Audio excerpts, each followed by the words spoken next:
ఏడ తెచ్చినాయి ములక్కాయలు? ఇవి బంధం కట్టకు తెచ్చిన. ఎన్ని రోజులు అవుతుందో అసలు వీటిని తినక. చాలా రోజులు అవుతుందా నిజంగా? ఇంకా ఆడ అవ్వడంగానే ఇక అసలు నాకు ఇష్టపడబుద్ధి కాదు దీన్ని. గంట కూడా నేను చూసుకుని వచ్చింది ఇక. కానీ తక్కువ కాసినాయి కదా ఈ కాయలు, ఇంకా బాగున్నాయి. గుంపులో గుంపులు ఉండాలి ఇట్లా. అసలు ఈ విత్తనాలే పోయినాయి.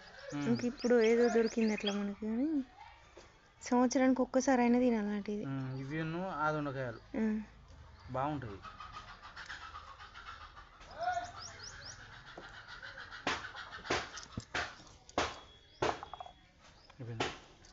వీటి గురించి ఎంతమంది తెలుసో కామెంట్ బాక్స్లో కామెంట్ చేయండి. వీటి గురించి ఎంతమంది తిన్నారో, ఎంతమంది తెలుసో కామెంట్ బాక్స్లో కామెంట్ చేయండి.